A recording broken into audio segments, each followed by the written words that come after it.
ঠিক তখনই লক্ষ্য করলাম একটা মেয়ে আমার পাশের সিটে এসে বসলো। তার হাতে কিছু খাবার দেখা যাচ্ছে, মন চাচ্ছে তাকে বলি আমার অনেকটা খিদে পেয়েছে, আমাকে কিছু খেতে দেবেন।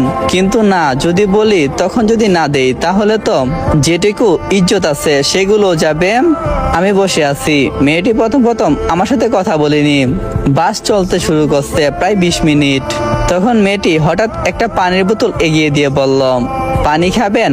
আমি বললাম, যদি আপনার কাছে কোনো খাবার থাকে তাহলে দেন, আমার না অনেকটাই ক্ষুধা পেয়েছে। মেয়েটা আমার কথা শুনে তার কাছে যা যা আছে সবগুলো আমাকে দিয়ে বলল, নেন খান। আমি খেতে শুরু করি, ক্ষুধার তাড়নায় অনেকটাই স্পিডে খাচ্ছি। মেয়েটা এগুলো দেখছে আর কান্না করছে। আমি বললাম, এই আপনি কান্না করছেন কেন? মাপ চাই দিতেছি তুঙ্গ কাছ থেকে, তো অনেক লেট হইতেছে গল্পটা দেওয়ার জন্য। আসলে গল্পটা আমার লেখা ছিল না, তো এখন পুরোপুরি শেষ, তাই গল্পটা পুরোটাই তুঙ্গ মাঝে হাজির করলাম। আশা করি তোমরা পুরো গল্পটা দেখবা আর এনজয় করবা। আর লাইক কমেন্ট করতে কিন্তু একদম ভুলো না। আর চ্যানেলে নতুন হয়ে থাকলে চ্যানেলটা সাবস্ক্রাইব করো। তো আর বেশি দেরি না করি, চলো আমরা গল্পটা শুরু করি। মেয়েটা বলল, আপনার কি অনেক ক্ষুধা পেয়েছে? আমি বললাম, জি, সকালে খাইছি আর এর আগের দিনও খাই নাই। সকালে কোনো রকমে রুটি কলা খেয়ে কলেজে গেছিলাম, তারপর থেকে আর কোনো কিছু খাওয়া হয়নি। মেয়েটা বলল, চিন্তা করার কোনো কারণ নেই, সামনে একটা রেস্টুরেন্ট আছে, ওইখানে বাস থামাবে বিরতির জন্য, আপনি সেখানে পেট ভরে খাবার খেয়ে নেবেন। আমি মাথা নাড়িয়ে হা বললাম। বাস চলতে শুরু করছে, প্রায় 20 মিনিট পর বাস থামলো। মেয়েটি আমাকে ডেকে বলল, চলুন। আমি বললাম, কোথায় যাবেন? মেয়েটা বলল, খাবার খেতে। আমি বললাম, আচ্ছা। তখন মেয়েটার সাথে চলতে শুরু করলাম। খাবার টেবিলে আসছি, মেয়েটা মেনু কার্ডটা আমার হাতে দিয়ে বলল, কি অর্ডার করবেন করেন। আমি বললাম, আসলে মেয়েটা বলল, আপনার চোখ দেখে বোঝা যাচ্ছে আপনার কাছে কোনো টাকা নেই, আপনি চিন্তা করবেন না, আমার কাছে ভরপুর আছে। আমি বললাম, আচ্ছা। তারপর দুজনে কিছু খাবার অর্ডার করলাম, খাবার খেতে শুরু করলাম। আমি লক্ষ্য করে দেখলাম মেয়েটা তেমন কিছু খাচ্ছে না, শুধু আমার দিকে হা করে তাকিয়ে আছে। মেয়েটা মনে মনে ভাবছে, আহারে কতই না কষ্ট তার। তখন আমি বললাম, এই ম্যাডাম, আপনি খাবার খাচ্ছেন না কেন? মেয়েটি আমার কথা শুনে তার ধ্যান ফিরল আর আমার দিকে তাকালো আর বলল, এই তো খাচ্ছি, আপনি খান। আমি বললাম, আমি তো খেয়ে পুরো সাবার করে দিছি। মেয়েটা বলল, আর কিছু খাবেন? আমি বললাম, না। তারপর মেয়েটা 2টা লাচ্ছি অর্ডার করলো, দুইজনে খেলাম। বাসে গিয়ে বসছি, এই রে এতক্ষণ যাবত মেয়েটার সাথে আছি কিন্তু তার নামটাই জানা হলো না।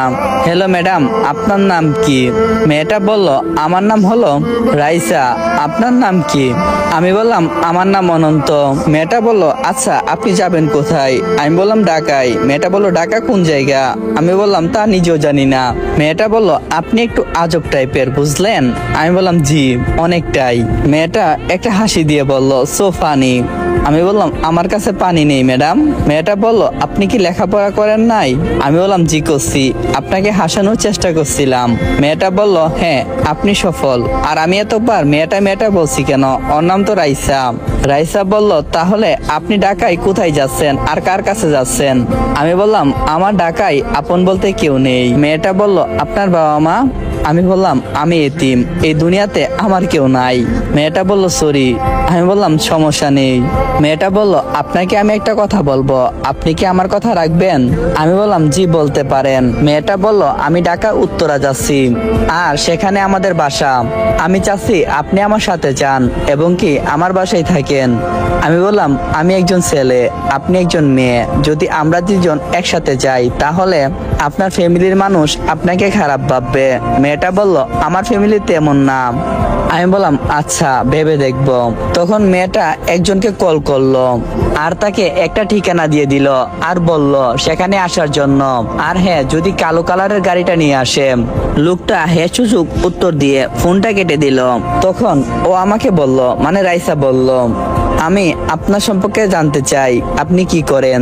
আমি বললাম, সরি আমি আপনাকে বলতে পারবো না।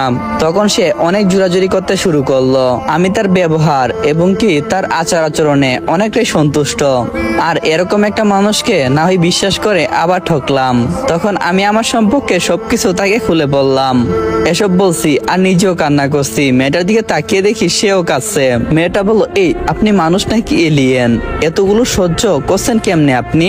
আমি বললাম তাছাড়া যে আমার কোনো উপায় ছিল না। আপনারা হয়তো ভাবছেন যে আমি ঈশার সম্পর্কেও তাকে বলছি, না আমি ওর কিংবা হিয়ার সম্পর্কে কোনো কিছু বলিনি। আমি শুধু ঋতুর ব্যাপারটাই তার সাথে শেয়ার করলাম। দেখলাম ও কান্না করছে, আমি বললাম প্লিজ আপনি কান্না করবেন না। মেয়েটা বলল আচ্ছা, আর তোমার সাথে এত কিছু ঘটনা ঘটে গেছে, তুমি কি তোমার মামার কাছে কিছু বলনি? আমি বললাম না, আমি তাকে কোনো কিছু শেয়ার করিনি, কারণ যে মানুষটা বিপদের সময় আমার পাশে ছিল না আমাকে অবিশ্বাস করছে। কিন্তু বিশ্বাস করেন আমার মন বলছে তাকে বলার জন্য, কিন্তু আমি বলিনি, কারণ সে এমন একটা মানুষ যে আমাকে ছোট থেকে বড় করছে, আমার সকল আবদার পূরণ করছে, আমি যা যা জীবনে চাইছি তাই করছে। কিন্তু ওই মানুষটাকে আমি বলিনি, তার কারণ একটাই, সে আমার বিপদের সময় আমার পাশে ছিল না। তখন মেয়েটা আমাকে কিছু বলতে যাবে, তখন আমি তাই মেয়ে দিয়ে বললাম প্লিজ আমার অতীত সম্পর্কে আমাকে আর কোনো কিছু জিজ্ঞাসা করবেন না, আমি সবকিছু ভুলে যেতে চাই। রাইসা বলল আচ্ছা। আমি বললাম আচ্ছা, আমার অনেকটাই ঘুম পাচ্ছে, প্রায় 1 ঘন্টার মতন লাগবে আমাদেরকে গিয়ে পৌঁছাতে। রাইসা বলল আচ্ছা আপনি ঘুমিয়ে পড়েন। প্রায় 1 ঘন্টা পর যখন ঘুম থেকে উঠি, তখন আমি তাকিয়ে দেখি রাইসা ঘুমাচ্ছে আমার কাঁধে মাথা রেখে। ওকে অনেকটাই অবুঝ মনে হচ্ছে। আমি ভাবলাম তাকে ডাক দেব না, তাকে ডাক দেওয়া যাবে না, সে ঘুমাক। কিছুক্ষণ পর বাস থামলো, বাসের ঝাঁকনিতে তার হুঁশ ফিরল।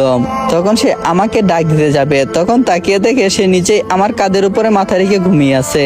লজ্জায় কিছু বলছে না। আমি বললাম বাস তো থামছে, এবার যাবেন না? বাস থেকে নেমে লাকিজগুলো হাতে নিয়ে নিলাম। দেখলাম একটা কালো কালারের গাড়ি আমাদের জন্য অপেক্ষা করছে। দুইজনে গাড়িতে গিয়ে বসলাম।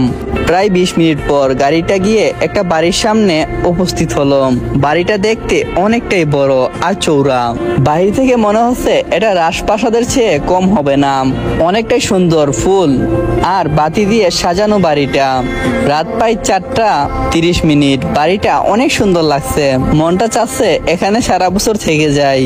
তখন রাইসা আমার হাত ধরে বলল এই থামে আছেন কেন, যাবেন না? আমি তার থেকে হাত ছাড়িয়ে বললাম আচ্ছা চলেন। তখন রাইসা আর আমি বাসার ভিতরে ঢুকলাম। বাসার ভিতরে ঢুকতেই